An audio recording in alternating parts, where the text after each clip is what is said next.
Happy weekend, folks, and I'm just back from the Netherlands at the fantastic Battle for Science conference. Around 800 people in the audience, 2 evenings. So it was superb, and I had the privilege of being on stage to act as a kind of MC with the panels full of amazing individuals. Bigtree himself.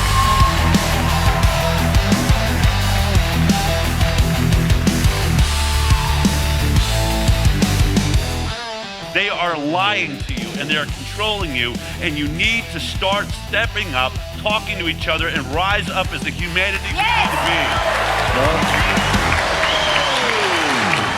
I'll send on the content shortly, but I got a quick interview with Bigtree, and I did it on my phone because all the camera equipment was being taken down for the second night, and it's really insightful, I think. And down below is the link to his incredible movie, which even blew me away a little, An Inconvenient Study about the actual childhood schedule of the vaccines in America and elsewhere. And it's just astonishing stuff. Hidden cameras, everything.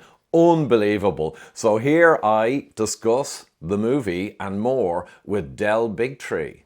Hey all, I'm here at Battle for Science, courtesy of Lighthouse TV, I believe, and I met the main man, and I had the honour to share the stage with him last night, Bigtree. Hey man, good to see you. Excellent, powerful performance last night. But actually, the camera setup had to be taken down because the conference is starting, so we're doing this on the phone. Really quick, I watched your Inconvenient Study. Yeah. A second time the other night, tears to the eye, shocking. Maybe your top summary of that lack of proof behind not just COVID, but most vaccines. I think that's it. I mean, really, it's really a simple movie, but it's very powerful. You know, we have been told that vaccines are safe and effective and are there to make us healthier. That should be the easiest thing to prove in the entire world, right? And that's what this film is about. With all the work that I've done with my nonprofit, Informed Consent Action Network, and my show, The High Wire, suing the government of the United States, getting to the bottom of the evidence, the science around all vaccines, not just COVID. We were on the childhood vaccine schedule. You discover, as I point out in the film, there's never been a safety study. There's never been a double-blind placebo trial to establish safety. They've skipped the gold standard of science.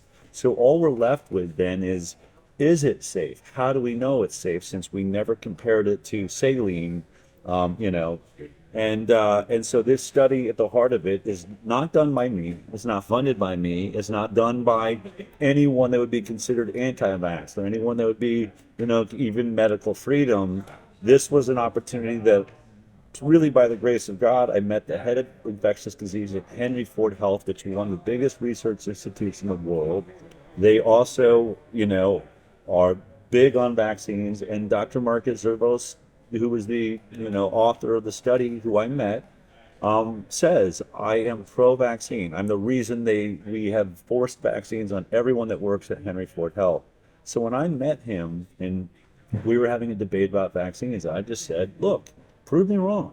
Do a comparative study. You're the head of infectious disease. Compare the health outcomes of the vaccinated to the unvaccinated, and show us that the vaccinated are healthier. And that's what he set out to do, and never published it because when it was done, I think, as you just pointed out, is maybe the most damning study ever done on vaccines.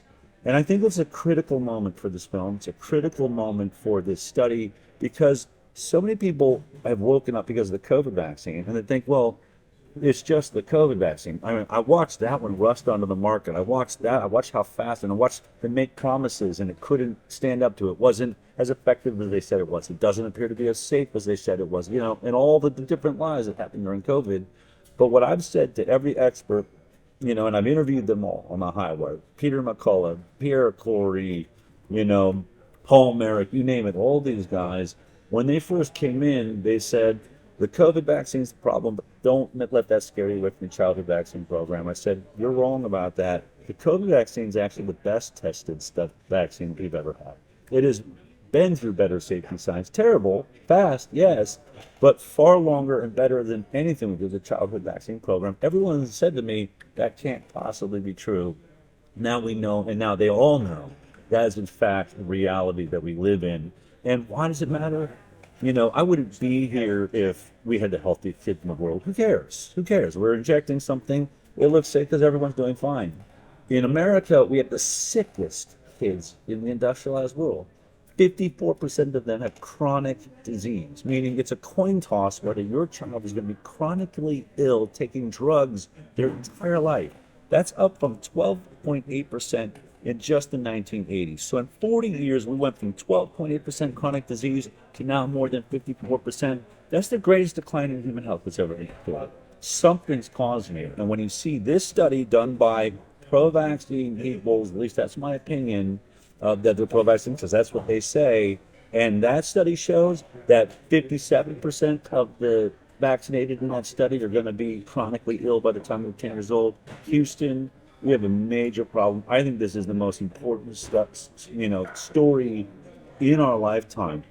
Our kids are being poisoned in every country in the world by the health agencies of our nations are poisoning our children. And at best due to ignorance and stupidity, at worst, unfortunately, from a smaller group, for profit, unfortunately. That's the reality. Now, one quick other thing, I know we have to rush. This important study from Provax, top-notch individual, which he could not release because it shows 3 to 4x more neurodevelopmental and many other issues.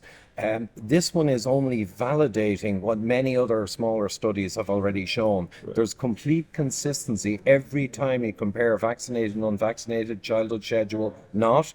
Every time you see 3, 4, 5x more issues with vaccine.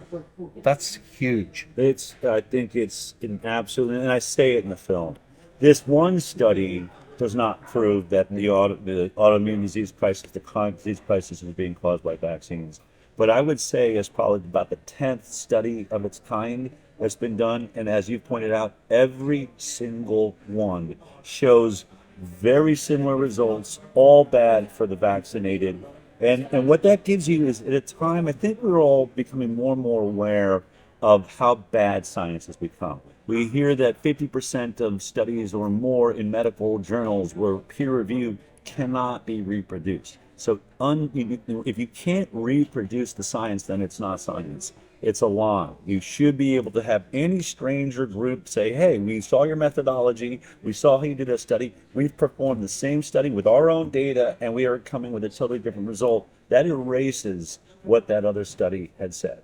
In this case, every time this is being done, we're seeing it reproduced, no matter who does it. And at this point, finally, not an anti-vaccine group, not even a doctor or scientist that was skeptical about vaccines, but someone that said, I believe in vaccines, I'm going to do this study, and it reproduced what all those other studies have seen. All I'm saying in the film is this, that we now sit where 100% of the studies that have been done comparing vaccinated to unvaccinated show the vaccinated are far sicker, 2.5 times more likely to be chronically ill than the unvaccinated. I didn't say that. That's not my opinion. That's what the science is showing us, study after study after study. So we are at a place, I believe, in this world where everyone should be saying, no more. I'm not taking a single vaccine. Saying to your doctor, saying to your health agencies, let your doctor tell the health agencies, I can't get anyone to take these because of the Henry Ford study and all the other ones that have been done. And we should be saying until the government of Ukraine,